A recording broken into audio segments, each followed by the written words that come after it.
My name is Emily Carter. I am 32 years old and I live in Raleigh, North Carolina. On the night of my wedding reception, police walked through the doors during my father's toast, and everything my family had built their reputation on collapsed in front of 200 guests.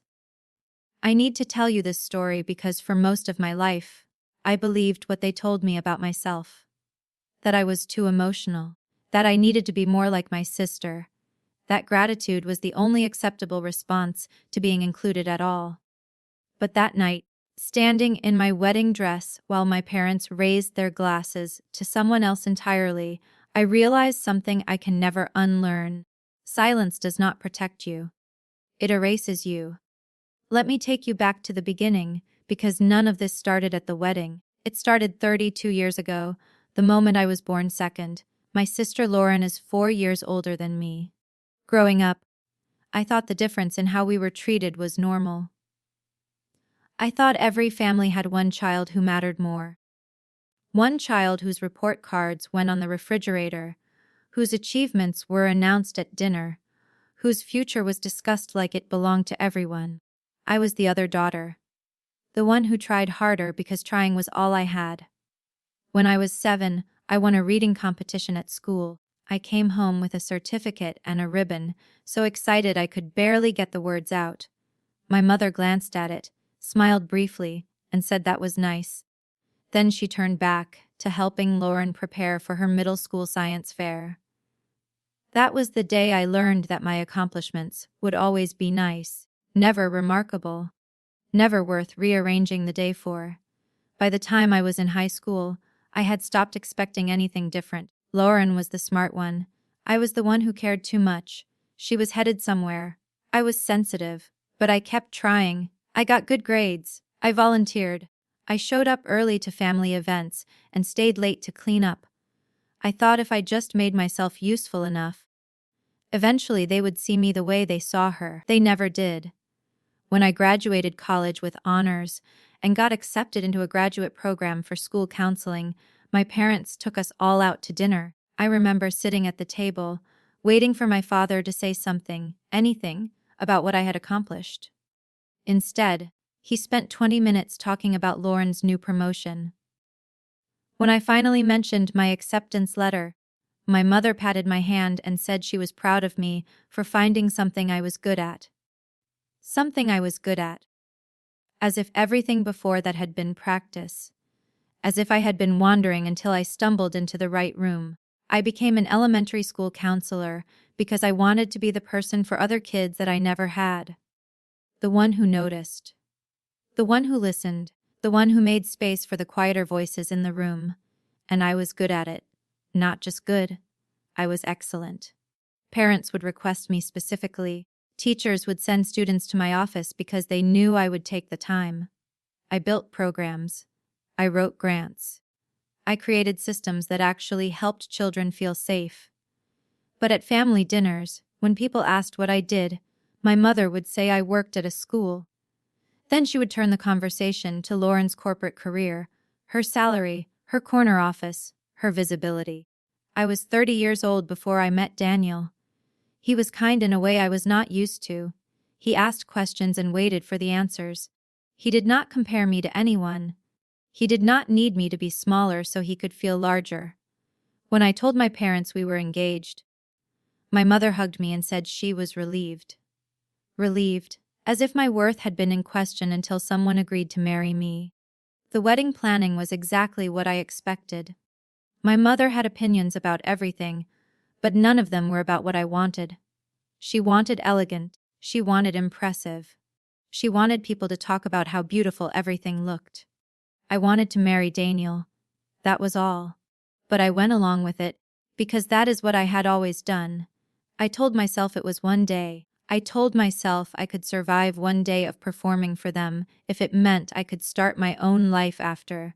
I had no idea that one day would be the day everything finally broke open. Before I go any further, I need you to understand what my life actually looked like. Not the version my family told at dinner parties. The real one. I lived in a small one-bedroom apartment on the west side of Raleigh. It was not impressive, but it was mine. I had plants on the windowsill that I actually kept alive. I had books stacked on the coffee table that I read before bed. I had a routine that felt stable, even if it was modest. Every morning I woke up at 6. I made coffee in the same blue mug I had owned since graduate school. I packed my lunch because I was saving money for the wedding, and also because I genuinely enjoyed making my own food. Then I drove 20 minutes to the elementary school where I had worked for the past 6 years. My office was small. It had one window that looked out onto the playground, a desk that was always slightly cluttered with drawings kids had given me, and 2 chairs that were just the right size for children who needed a safe place to sit. I loved my job. I know that sounds simple, but it is true. I loved the way a scared kindergartner would finally make eye contact after 3 sessions of just sitting together in silence. I loved the way a 4th grader would come back months later to tell me they had tried the breathing exercise I taught them, and it had actually worked. I loved being the person who remembered birthdays, who noticed new shoes, who asked how the soccer game went. My colleagues respected me. Parents trusted me. The principal once told me I had a gift for making people feel seen. But when I went home for Sunday dinners at my parents' house, none of that ever came up. The dinners were always the same. My mother would cook something elaborate, not because she enjoyed cooking, but because presentation mattered to her. My father would sit at the head of the table and ask Lauren about her work. She was a senior marketing director at a firm in Charlotte. She made good money. She traveled for conferences. She wore expensive clothes and carried herself like someone who had never doubted her place in a room. I would sit quietly and eat, waiting for the conversation to turn. It rarely did. When it did, the questions were surface level. How is the school? Is Daniel excited about the wedding? Have you finalized the seating chart yet? Never, what are you proudest of this month? Never, tell me about a student whose life you changed. Never, how are you really? I had learned a long time ago not to offer information they were not asking for. It only created awkward silence or worse, polite disinterest. Daniel noticed. He came to a few of those dinners before we were engaged, and afterward, he would ask me if I was okay. I would tell him I was fine. I would say that was just how my family was. He would look at me like he wanted to say something else, but he never pushed. I think he knew I was not ready to hear it yet. Outside of those dinners, my life was quiet but full. I had 2 close friends from graduate school who I met for coffee once a month. I went to yoga on Wednesday nights. I volunteered at a literacy program on Saturdays. I was not lonely. I was not struggling. I was building something steady. But I was also always aware of a gap between the life I was living and the life my family saw when they looked at me. To them, I was still the daughter who had needed more help. The one who took longer to figure things out. The one whose feelings were inconvenient. When I got engaged, I thought maybe that would shift. Marriage was something they valued. It was a milestone they understood. I thought maybe, finally, I would be worth celebrating. The first conversation I had with my mother about the wedding should have told me otherwise. She was sitting in her living room with a notebook, already making lists before I had even chosen a venue. She asked me what kind of wedding I wanted, but before I could answer, she started describing what she thought would be appropriate. Elegant. Timeless. Nothing too casual. Nothing that would make people think we were not taking it seriously. I tried to tell her I wanted something smaller. Something more intimate. Daniel and I had talked about it. We did not need 200 people. We just wanted the people who actually knew us. My mother looked at me like I had suggested we get married in a parking lot. She said this was not just about me. It was about the family. People would be watching. People would have expectations. I did not argue. I never argued. I said okay. I said whatever she thought was best. She smiled and patted my hand, and I felt 7 years old again, holding a certificate no one had time to look at. The planning continued like that for months. Every decision was filtered through what my mother wanted, what would look good, what people would say. I showed up to tastings and dress fittings and florist appointments, and I nodded along, and I told myself it did not matter. The wedding was not the marriage. The wedding was one day, but one day can hold a lot. And the truth is, I was tired. I was tired of being the daughter who bent. I was tired of apologizing for wanting things. I was tired of making myself smaller so everyone else could feel comfortable. I did not know it yet, but that tiredness was the beginning of something. I need you to understand that this was not new. The way my family treated me was not a single event or a bad day. It was a pattern that had been woven into every milestone, every holiday, every moment that should have been mine. When I was 10, I made the honor roll for the first time. I brought the certificate home, and my father looked at it and said that was good, but I should not get too comfortable. He said grades in elementary school did not really count. What mattered was high school, college, the real world. I was 10. I did not know yet that nothing I did would ever count enough. That same year, Lauren won a regional science competition. My parents threw her a party. They invited family friends. They bought a cake with her name on it. My father gave a speech about how proud he was, how she was destined for great things, how he always knew she had something special. I sat at the kitchen table and ate cake and told myself it was fine. She was older, she had worked hard, she deserved it. But a part of me, even then, wondered why pride had to be reserved. Why celebrating her meant there was no room left for me. In middle school, I auditioned for the school play and got the lead role. I was so excited I called my mother from the school office. She said that was wonderful, and then she reminded me I had to keep my grades up because the play could not interfere with my responsibilities. Lauren had quit 3 activities that year because she was too busy. No one called it irresponsible. They called it prioritizing. When I brought home the program from the play with my name printed at the top, my mother put it on the counter and forgot about it. A week later, I found it in the recycling bin. High school was worse. I worked hard. I got good grades. I was in clubs. I had friends. I did everything I was supposed to do, and I did it without asking for help or attention or acknowledgement. But it did not matter. At graduation, my parents invited extended family to a lunch. My grandmother asked me about my plans, and before I could answer, my mother interrupted to say I was still figuring things out. I had been accepted to 3 universities. I had a plan, but she made it sound like I was drifting. Then she turned the conversation to Lauren, who had just gotten engaged. The rest of the lunch was spent talking about wedding plans, venue options, and how beautiful everything was going to be. I sat there and smiled. I did not cry. I had learned by then that crying made me the emotional one. The one who could not handle things. College was better, only because I was away. I had space to build a life that was mine. I studied hard. I made friends who did not know my family. I found work I cared about, but every time I came home, I slipped back into the role. The quiet daughter, the one who did not need much. The one who was fine. When I graduated with honors, my parents came to the ceremony. They sat in the audience. They clapped. Afterward, we went to dinner, and my father spent the entire meal talking about Lauren's new promotion and how she was being considered for a leadership program. I had just completed 4 years of work. I had a degree. I had a future. But that night was not about me. The pattern continued after college. I got my first job. I moved into my own apartment. I started my graduate program. I did everything independently, and I did it without asking them for anything. Because I had learned that asking meant being reminded of how much easier things were for Lauren. When I got my first full-time position as a school counselor, I called my mother to tell her. She said she was happy for me. Then she asked if the pay was decent, because she knew those kinds of jobs did not usually pay well.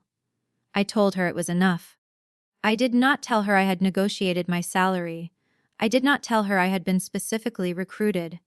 I did not tell her I was proud of myself. I had stopped sharing things that mattered because they never landed the way I needed them to.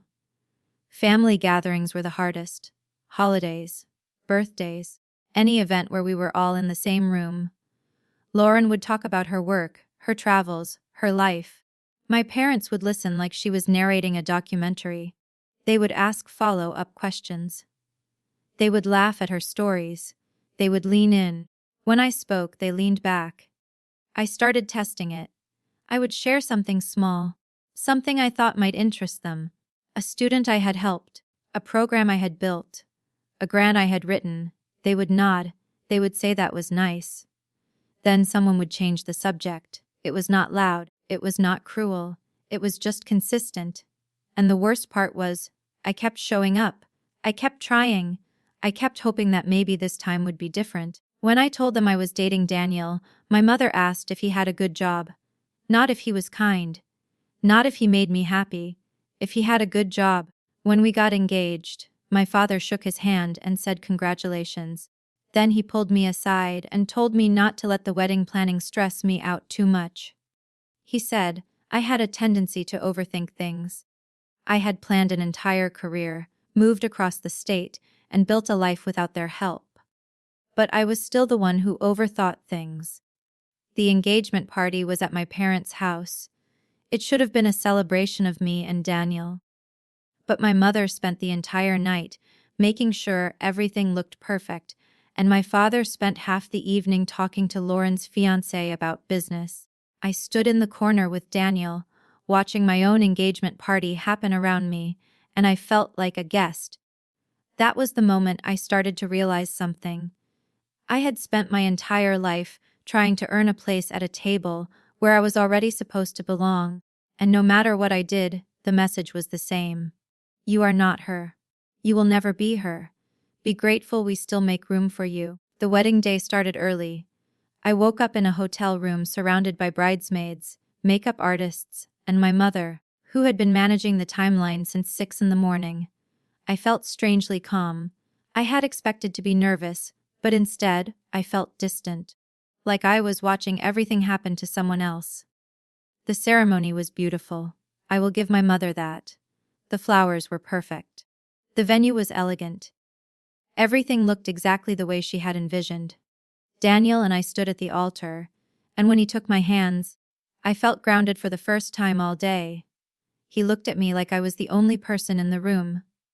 He said his vows, and they were simple and true, and I believed every word. When it was my turn, I promised to build a life with him that was ours. Not a performance. Not a version edited for other people. Ours. I saw my mother dab her eyes with a tissue, and for a moment, I thought maybe she understood. The reception was held in a ballroom attached to the venue. 200 guests. A live band. A menu my mother had chosen. Everything was exactly as planned. Daniel and I did our first dance. We cut the cake. We smiled for photos. I moved through it all like I was following a script.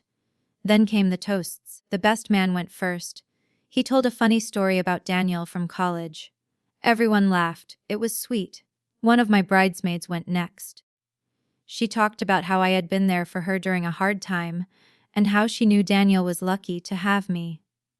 I felt my throat tighten. It was the first time all day someone had said something about me that felt true. Then my father stood up. He tapped his glass. The room quieted. Everyone turned to face him. He started the way fathers do at weddings. He welcomed everyone. He thanked them for coming. He said how happy he was to see so many people gathered to celebrate. Then he turned to look at me and Daniel. He said marriage was a big step. He said it required maturity, responsibility, and commitment. He said he hoped we were ready for it. I felt Daniel's hand tighten around mine under the table. My father continued. He said he and my mother had raised 2 daughters, and they had always known one of them would go far. The room was completely silent. He said Lauren had always been driven, focused, successful. He said she was the kind of person who set goals and achieved them. He said she was their proudest accomplishment. I stopped breathing. He raised his glass and looked directly at Lauren, who was sitting 3 tables away with her husband. He said, "To Lauren, the daughter who made us proud." Then he drank. The room stayed silent for a moment too long. A few people clapped awkwardly. Someone coughed. I saw my mother reach over and squeeze my father's arm, smiling like nothing was wrong. I sat there in my wedding dress, at my own reception, and felt every single person in that room realize what had just happened. My father had toasted my sister. At my wedding, Daniel started to stand. I put my hand on his arm and shook my head. I did not want a scene. I did not want to give them the satisfaction of seeing me break. I stayed seated. I did not cry. I did not react. I just sat there, and I let the moment exist exactly as it was, because I had finally learned something. You cannot explain yourself to people who have already decided not to understand you. My mother leaned over and whispered that my father had just misspoke. She said he was emotional. She said I should not take it personally. I looked at her. I did not say anything. I just looked at her until she stopped talking. A few people tried to recover. Someone made a joke. The band started playing again. Conversations resumed. But the energy in the room had shifted. People were looking at me. Not with pity, with awareness. They had just watched my parents humiliate me in front of everyone who mattered to me. And I had done nothing. But here is what they did not know. I had already decided, weeks ago, that I was done performing for them. I had already decided that after this wedding, I was walking away. I had not known they would make it this easy. Daniel leaned close and whispered, "We can leave." I shook my head. Not yet. Because something else was about to happen. Something I had been waiting for. Something I had set in motion months ago without even fully realizing it. I just had to wait. I need to go back a few months to explain what happened next. It started with paperwork. In February, I received a letter in the mail from a financial institution I did not recognize. It was addressed to me, but the account number was unfamiliar. I opened it thinking it was a mistake. It was not a mistake. It was a credit card statement for a card I had never opened, with charges I had never made, expensive dinners, hotel stays, purchases at stores I had never been to. My first thought was identity theft. I called the bank immediately. I explained that I had not opened this account. They asked me to verify my information. I did.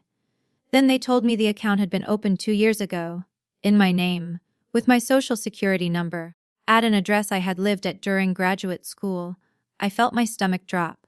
I asked them to send me all the documentation. Every statement, every charge, every piece of information they had. When the packet arrived a week later, I sat at my kitchen table and went through it page by page. The charges were not random. They were consistent. Monthly purchases, regular patterns. And then I saw it. A charge at a restaurant in Charlotte. On a date I knew Lauren had been traveling for work. I pulled out my phone and started cross-referencing. Every charge, every date, every location, they all matched. Trips Lauren had taken, events she had attended, expenses she had paid for. She had opened a credit card in my name, and she had been using it for 2 years. I sat there for a long time, just staring at the papers. I thought about calling my parents. I thought about confronting Lauren directly. But I did not, because I realized something. If I confronted her privately, she would deny it. She would make excuses. She would find a way to twist it into something that was somehow my fault. And my parents would believe her. They always believed her. So instead, I did something I had never done before. I documented everything. I made copies of every statement. I saved every email from the bank. I took screenshots. I built a file. Then I contacted a lawyer, not because I wanted revenge, but because I wanted the truth to be undeniable. The lawyer was a woman in her 50s who had kind eyes and a no-nonsense demeanor. I showed her everything. She looked through it carefully, and then she looked at me and asked a question I was not expecting. "Do your parents know about this?" I said I did not think so. She nodded. "But they might have facilitated it. You said your sister had access to your personal documents when you were in school." I had not thought about it that way. But yes, when I was in graduate school, I had lived at home for a summer to save money. My documents had been in my old bedroom. Lauren had been home too. The lawyer said this was not just identity theft. This was fraud. And if my parents had knowingly helped or ignored it, they could be implicated too. I did not want to believe that. But I also could not ignore it. She filed a report. She contacted the credit bureaus. She started the process of clearing my name and pursuing legal action. And I went back to planning my wedding. Because I had decided something. I was not going to let this consume me. I was not going to let them take anything else from me. I was going to let the truth come out on its own. And I was going to be standing far enough away that when it did, I would not get buried in the collapse. In the weeks leading up to the wedding, I noticed small things. My mother asking if I had updated my address with various institutions. My father mentioning something about credit scores. They knew something was happening. But they did not know I knew, and I did not tell them. I just kept planning. I kept smiling. I kept showing up to family dinners and dress fittings and tastings. I let them think everything was fine. Because the truth is, I had spent my whole life trying to make them see me, trying to earn their approval, trying to prove I was worth their attention, and I was done. I did not need them to see me anymore. I needed them to see themselves. 3 days before the wedding, I got a call from the lawyer. She said the investigation had moved faster than expected. The credit card company had cooperated fully. They had provided records, signatures, application documents. Everything pointed to Lauren. But there was something else. When the application was first submitted, it had been mailed from my parents' address. The billing address had been updated multiple times, but the original paperwork had a digital footprint that traced back to their home computer. The lawyer asked me again if I thought my parents knew. I told her I did not know. But I was starting to suspect they did. She said the authorities would likely want to speak with me soon. She said I should prepare for the possibility that this would become public. I asked her what that meant. She said it meant there might be an investigation. It meant there might be formal charges. It meant my family would have to answer questions they had been avoiding for years. I sat with that information for a long time. I thought about calling off the wedding. I thought about postponing. I thought about warning my parents. But then I thought about my father's toast. The one he had already written. The one I knew, deep down, would not be about me. I thought about all the years I had spent trying to protect their image. Trying to keep the peace. Trying to be the daughter who did not cause problems. And I realized I was done protecting them. I told the lawyer to proceed. She said someone might reach out during the wedding weekend. She said I should be prepared. I said I understood. When I hung up, I felt something I had not felt in years. Relief. Not because I wanted my family to suffer, but because the truth was finally going to come out, and I was not going to be the one carrying it anymore. Daniel noticed I was quieter than usual that week. He asked if I was okay, if I was having second thoughts. I told him I had never been more sure of anything. He held me and said whatever happened, we would face it together. And I believed him. The day before the wedding, my mother called to go over the final timeline. She was in full coordinator mode. She reminded me to smile for the photos. She told me not to cry during the ceremony because it would ruin my makeup. She said this was my one chance to make a good impression. I listened. I said okay. I did not argue because I knew that in less than 24 hours, none of this would matter. The performance was almost over. The toast happened exactly as I knew it would. My father stood. He spoke. He praised Lauren, and I sat there calm, waiting. 10 minutes later, the ballroom doors opened. 2 police officers walked in. The band stopped playing mid-song. Conversations cut off. Everyone turned to look. One of the officers approached our table. He was polite. Professional. He asked to speak with me privately. Daniel stood up immediately. I touched his arm and told him it was okay. I followed the officers to a quiet corner near the entrance. The older officer introduced himself. He said they were following up on an investigation related to identity theft and fraud. He said my name had come up in the case, and they needed to verify some information. I nodded. I had been expecting this. He asked if I had opened a credit card account with a specific institution in 2022. I said no. He asked if I had authorized anyone else to use my personal information to open accounts. I said no. He asked if I knew who might have had access to my social security number and personal documents during that time. I looked past him, back toward the reception. I could see my parents standing now, watching. I could see Lauren at her table, her face pale. I said yes. I knew exactly who had access. The officer nodded. He said they would need to ask my family some questions. He apologized for the timing. I told him it was fine. Then I said something I had been holding onto for months. I said, "There is something else you should know." I told him about the billing address, about the original application, about the patterns that matched my sister's travel schedule. I told him I had documented everything, and I told him my lawyer had already submitted a formal complaint. The officer looked at me for a long moment. Then he said, "You have been carrying this alone for a while." I nodded. He said they would handle it from here. I watched as the officers walked over to my parents' table. I watched as they asked to speak with Lauren. I watched as my mother stood up, her face flushed, demanding to know what this was about. The officer explained, calmly, that they were investigating fraudulent use of credit accounts. He said Lauren's name had come up multiple times. He said they needed her to come down to the station to answer some questions. Lauren looked at me. Across the entire ballroom, she looked directly at me. And for the first time in my life, I did not look away. I did not apologize. I did not soften. I just looked back. My father started arguing. He said this was ridiculous. He said it was a misunderstanding. He said they were ruining our family event. The officer said they could discuss it here, or they could discuss it at the station. He said it was Lauren's choice. My mother grabbed my father's arm. She was trying to keep him quiet, trying to manage the situation the way she always did. But it was too late. The room had already seen it. 200 people had just watched the perfect family crack open. Lauren stood up. She said she would go. She said it was a mistake. She said she would clear it up. But her voice was shaking. My parents followed her toward the exit. My mother turned back once, looking at me like I had betrayed them.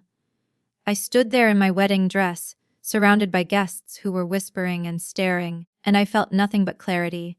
This was not my fault. This was not my burden. This was theirs. Daniel appeared beside me. He put his arm around my shoulders and asked if I was okay. I said yes. And I meant it. The reception continued, but it was not the same. People tried to pretend everything was normal. The band started playing again. A few guests went back to their conversations, but everyone knew what had just happened. Daniel and I stayed for another hour. We danced. We thanked people for coming. We smiled for photos. But we left early. We drove back to the hotel in silence. When we got to the room, I took off my dress, hung it carefully in the closet, and sat down on the edge of the bed. Daniel sat beside me. He said, "You knew that was going to happen." I nodded. He asked how long I had known. I told him everything. The letter, the statements, the lawyer, the investigation. He listened without interrupting. When I finished, he asked why I had not told him sooner. I said I did not want him to think I was using the wedding as some kind of revenge plot. I said I just wanted the truth to come out. And I wanted to be far enough away from them when it did. He pulled me close and said I was the strongest person he had ever met. I cried then. Not because I was sad, but because someone finally saw me the way I had always wanted to be seen. The next morning, my phone was full of messages. My mother had called 6 times. My father had sent 3 texts demanding I call him immediately. Lauren had sent one message that just said, "How could you?" I deleted all of them. I called my lawyer instead. She said the police had taken Lauren in for questioning. She said my parents had tried to interfere, but the evidence was overwhelming. She said formal charges were likely. She also said my credit had been cleared. My name had been removed from all fraudulent accounts. I was no longer legally tied to anything Lauren had done. I thanked her. I told her I would be unreachable for the next 2 weeks because I was going on my honeymoon. She laughed and said that was probably a good idea. Daniel and I left the country. We went somewhere quiet, somewhere far away from phones and family and expectations. We spent 2 weeks learning how to be married, how to be a team, how to build something that was just ours. When we came back, I had 17 missed calls and dozens of messages. I listened to one voicemail from my mother. She said I had destroyed the family. She said I had humiliated them. She said I owed them an explanation. I saved it. Then I blocked her number. I did not owe them anything. A month later, I heard through a distant cousin that Lauren had been charged with identity theft and fraud. My parents had hired a lawyer. They were trying to settle quietly. The cousin asked if I was going to drop the charges. I said no. She said it would tear the family apart. I said the family had been broken long before I found those statements. I did not hear from my parents again. It has been 8 months since the wedding. Daniel and I are still in our small apartment. We are still building our life together. We are still learning how to be people who do not have to perform for anyone. I am still a school counselor. I still love my job. I still show up every day, make space for the kids who need someone to see them. But I am different now. I do not apologize for taking up space. I do not shrink to make other people comfortable. I do not carry other people's shame. I have boundaries now. Real ones. I do not attend family events. I do not respond to messages that demand explanations. I do not engage with people who want me to fix what they broke. My life is quieter, smaller, but it is mine. Daniel and I have started talking about the future, about buying a house, about what kind of family we want to build. And when we talk about it, I do not feel afraid, because I know now that family is not about blood. It is about who shows up, who listens, who makes space for you to be whole. I have friends who check in, colleagues who respect me, students who trust me. I have a husband who sees me, and I have myself. That is enough. Sometimes I think about my parents. I wonder if they ever realized what they did. I wonder if they ever understood that love is not conditional, that worth is not earned, that some things cannot be unsaid. I do not think they do, and that is not my responsibility anymore. I also think about Lauren sometimes. I wonder if she feels guilty. I wonder if she understands the weight of what she took from me. But I do not reach out. I do not need closure from her. I have already closed that door. The truth is, I spent 32 years trying to be enough for people who were never going to see me. And the moment I stopped trying, I became free. I am not saying it does not hurt. It does. There are days when I see families laughing together, and I feel the gap where mine should be, but I do not regret what I did. I do not regret letting the truth come out. I do not regret choosing myself. Because here is what I learned. Silence does not protect you. It just makes you invisible. And I am done being invisible. If you are reading this, and you recognize yourself in my story, I want you to know something. You are not too sensitive. You are not too much. You are not the problem. And you do not owe anyone your smallness. You deserve to be seen. You deserve to be celebrated. You deserve to take up space without apologizing for it. And if the people in your life cannot give you that, it is okay to walk away. It is okay to choose yourself. It is okay to build a life that is yours, even if it does not look the way other people wanted it to. You are not alone. You are not wrong. And you are enough, exactly as you are. So, let me ask you this. What would your life look like if you stopped trying to earn love from people who were never going to give it freely? What would change if you let yourself be seen, fully, without editing or apologizing? Think about it. And if you are ready, start building that life, because you deserve it, and you always have.